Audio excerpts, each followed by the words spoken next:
Well, good afternoon on the Empty Skull Ranch. Here we are standing next to these big, beautiful tomato plants that are going to produce lovely, lovely, ripe tomatoes. Oh, I can't wait. I can almost taste them right now on a nice piece of toast with a little bit of salt, big, thick, honking slice of Beefmaster tomato on it. Anyway, real reason why I'm starting this video today is we got a new arrival to the ranch. Right here. Well.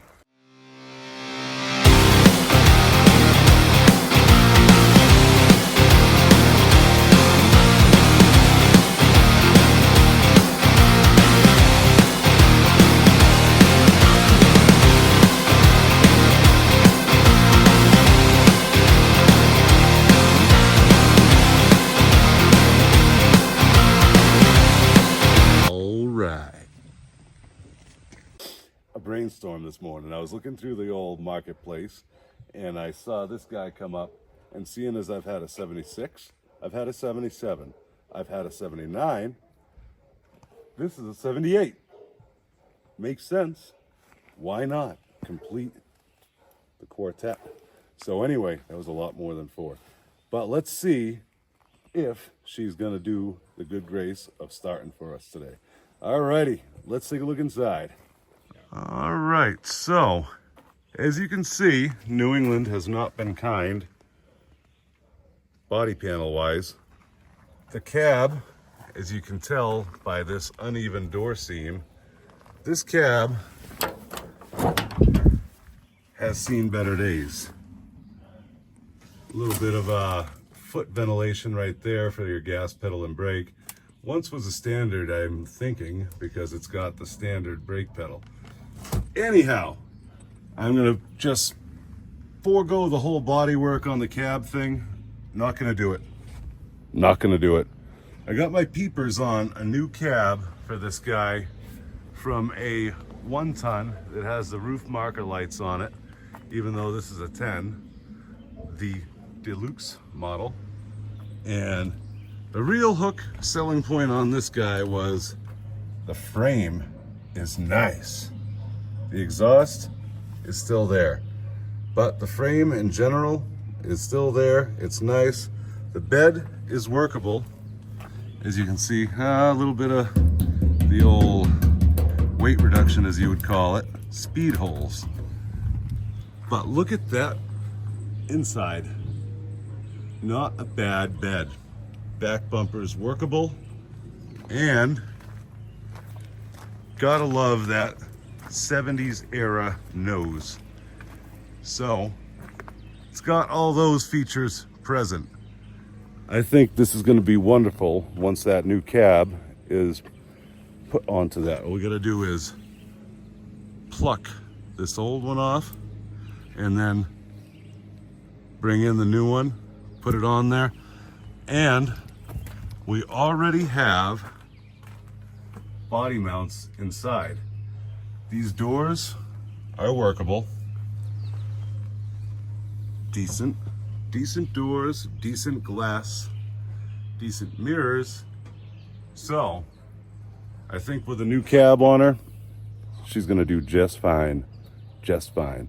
All right, let's try to see if we can get her to roar to life. Well, there she sits.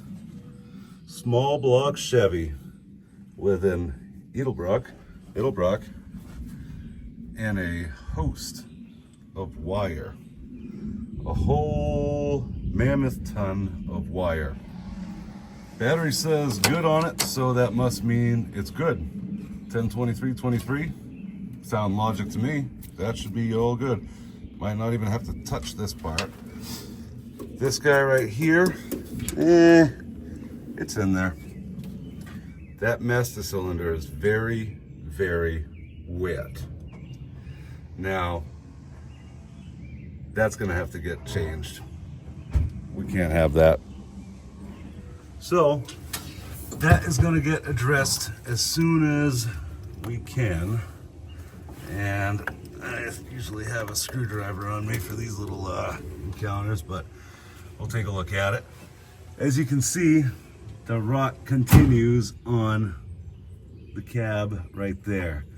Hopefully the one I'm thinking about procuring is pretty decent. It's got rockers that need doing, and it's got cab corners that need doing, but the floors are great.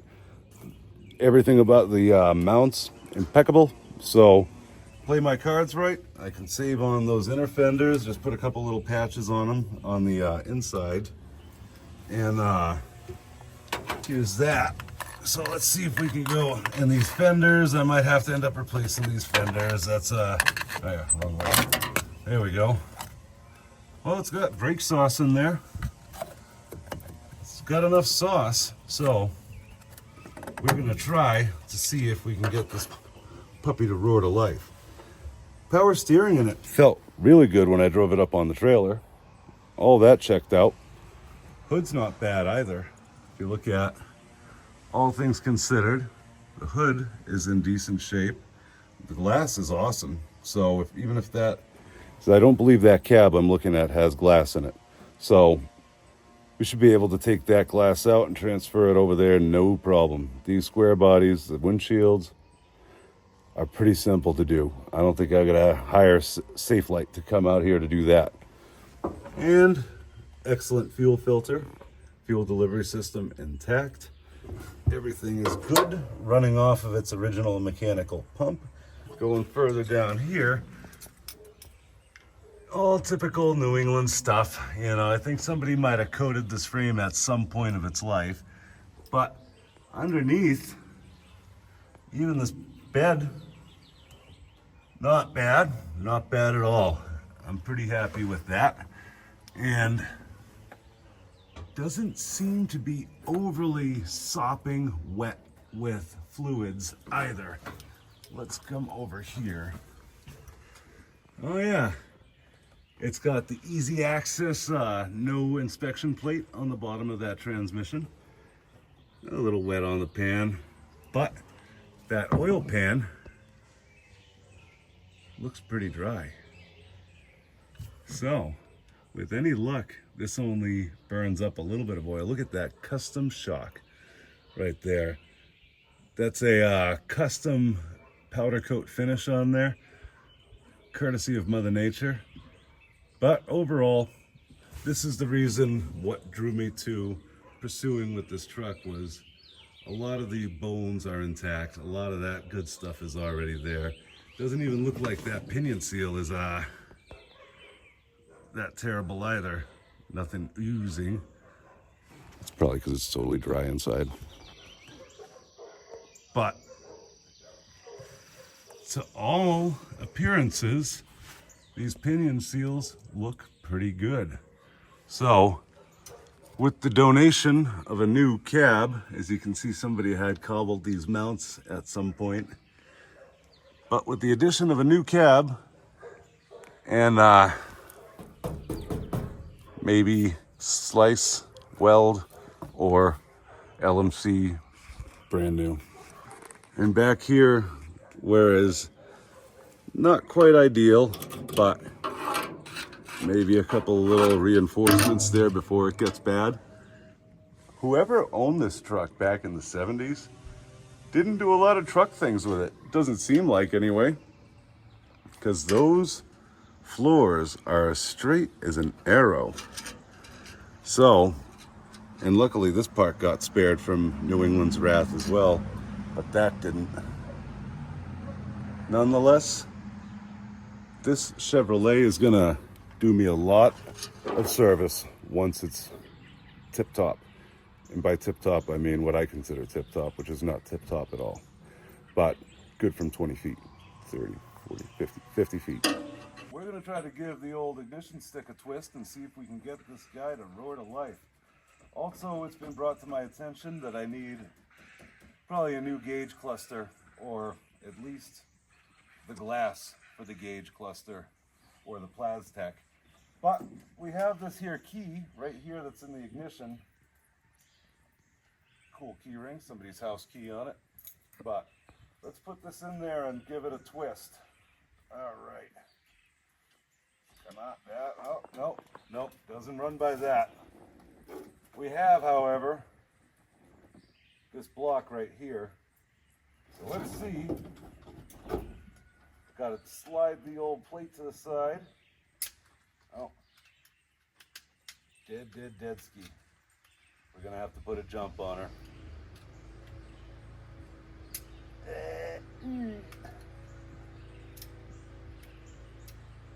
Yeah, nothing. All right, jump pack's coming out. So, as you can see, the module is the only real way to get this thing to start. So, we got it on the jump pack because heaven knows it needs to be on the jump pack. So let's try with our key to get this thing started. And see, we gotta boil it a little while longer. Give it a longer boil, and then we'll try it out again. Doggies, puppies, hey, little girl, happy girl. Girl.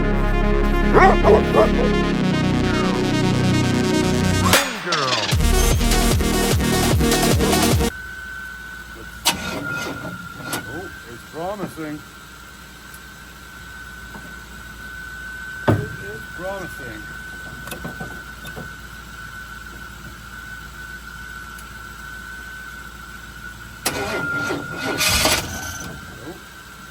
I think we might have started.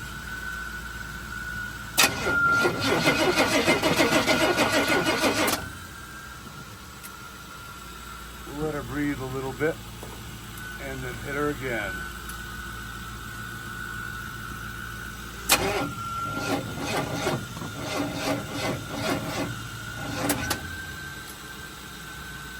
I think she's gonna go. Yeah, we got a smoldering ground wire on the negative post, which is to be expected. It happens every time you jump start one of these old trucks or cars that have this system on it. Thicker ground wire is a necessity.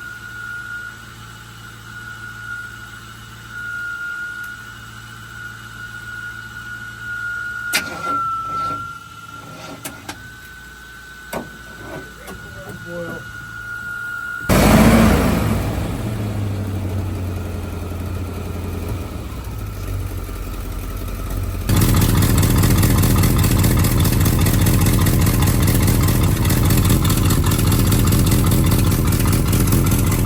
Well, after a little bit of elbow grease, as you can see by the mop, let's close that power barn up and see if we can pull this off of the trailer. Everybody that's owned a square body knows when you close these things, you gotta finesse them or you'll crease the hood. Push the hood towards the truck. Let her close. I'm not going to go down the highway, so I'm just going to do enough. So, let's see if she'll cooperate.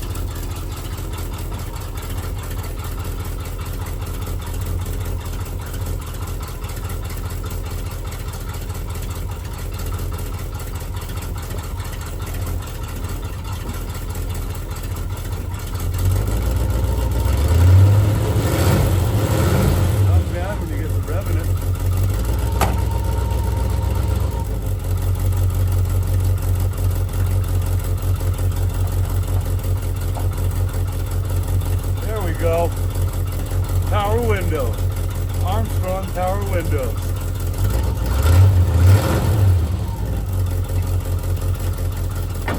It gives you the funny illusion of brakes.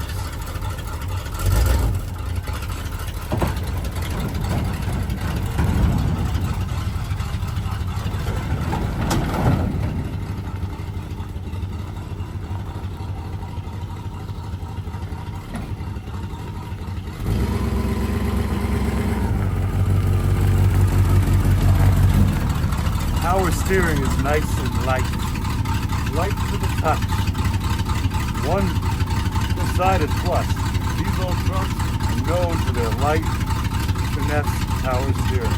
Let's see if we can get it around the back side of the building before Mrs. Empty Skull finds out about it, shall we? All right. Well, Here she sits. Not a bad looking rig, huh? Considering the price I paid for it by anybody's standards is too much, but by today's standards, par for the course. This used to be a $500 truck. Or less. But as far as in the condition that it's in. But I think we're running out of gas. In fact, I'm almost certain we ran out of gas. Well, anyhow, running out of gas aside, I really wish I could save on this fender right here, because I just like to keep the original tin. But that, I mean, it could be replaced on. You could get that piece off of LMC and weld it on there, but you can get the whole fender as well. That's a lot easier. And it's all going to be painted one color anyway, because by the time the new cab's on it, it isn't going to be this lovely brown color anymore, which I actually really like. Unless I can find a color match and paint the new cab this color. But no sense in trying. It's if it was all the same color, I would try to do Poppy's patina on it and save on that, because this has just the right type of patina to be rescued, and I really like that look. So other than some of the easy you know, fixes that I was telling you about, like the cab, this box could use a little bit of dent removal right there on the side, but surprisingly is solid. And in general, aside from doing those cheesy, I want to keep it time period, so cheesy 3-inch lift blocks in it, you know, you can get at AutoZone, which I think would give it just the right amount of height to make it look good. That guy also right there, that's right, that's got to get attended to before I can get a passing sticker in this great state of mind. But look at that interior. They just don't make colors like this anymore. Probably for good reason. But I like them. And let's see the lack of the glass in front of the gauges. It says it's a quarter tank, but I'm sure if we look at that fuel filter, we're going to see it starving for fuel. Watch, I'll be dead wrong, and it's some serious grave electrical issue that made that happen.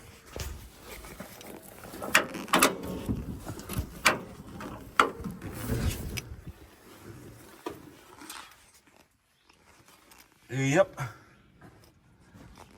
Just as I suspected. I mean, it's not bone dry, but it isn't looking full either. So we're gonna throw some more gas into it, but, and call me crazy, but I don't know if that's the original motor or not. HEI is correct and all that jazz, but it may be. I do have another alternator if the alternator is to blame for why this thing does not fire. And as you can see, that ground wire, toast. Absolute toast. So anyhow, yeah, doing that little hop off the trailer. I thought we were lined up a little bit better than we were, but apparently we weren't. Slid a little bit back with these improvised battery retention devices. Overall, I'm literally as giddy as a schoolboy. I am happy. Home is a happier place when there's a square body. I firmly believe that. I think there'd be less domestic violence and I think there'd be less unhappy households across America in this great land of ours if everybody owned a square body Chevy. Just a little bit of light and sunshine and a little bit of frustrating this and that and the other thing when dealing with these things. But at heart, that's where home is. Remember, I flashed on one of my other videos, Friends Don't Let Friends Sell Square Bodies, and I put the abbreviation down below. Yeah, it's not a real association or organization, but right, don't let me sell this one. Please, guys, don't let me sell this one. But I'll have more videos this time I'm not pulling your leg. I know the Dodge kind of fizzled out a little bit, and there it sits back over there. But parts for those things are dag-nabbit hard to find. So trying to get the right stuff to get that thing going the way I wanted to was a little difficult. So got an offer I can't refuse, and I had to move on and do something that I knew was nearer and dearer to my heart anyway. My heart has always been with these types of trucks, so that's the route I had to go. Hope you guys understand. I know some of the Dodge guys out there were really excited to see the Dodge come to fruition, but part of the reason was those tail light caps, kind of hard to salvage off of that rotten bed, and nobody reproduces them. And the sheer amount of body work in that cab to get it to get stable was astounding. So I know I could have probably put an 80s cab on it and been all right. Hell, that's what I'm doing with this guy, putting an 80s cab on it. But even those are a lot harder to find intact that aren't an arm and a leg or located in Kansas. So these guys I can get right in my front yard. Well, not literally, but I can get right in the area and for a reasonable price for something that's workable. Like I said, I got that one on hopefully heading our way. And that motor doesn't run too bad, but I have an LS motor just waiting to jump into something. And I know it's been done and all that stuff. Yet another LS motor swap video, but I have a feeling that that's the way it's going to go, because I would like this thing to be turnkey reliable, so you can just jump in it and go whenever you need to. And if current vehicle is in the shop for any reason, you know you have a backup. And I have faith. Look at nice rear slider. Oh yeah, silly trucks. I know it said something else, but it's just funny. All right. Yeah, heed the warning. All righty. Well, I'll see you guys next time with the ongoing progress of this guy. And I have some other things cooking in the works, like this guy right here. Ba-boom, ba-boom, ba-boom, ba-boom, ba-boom. Soon to come, the Dan Wesson Razorback. Ba-da-da-da-da-da-da. And 10 millimeter. Ba-bom, ba-bom, ba-bom. All right, guys. See you soon on the Empty Skull Ranch. All right.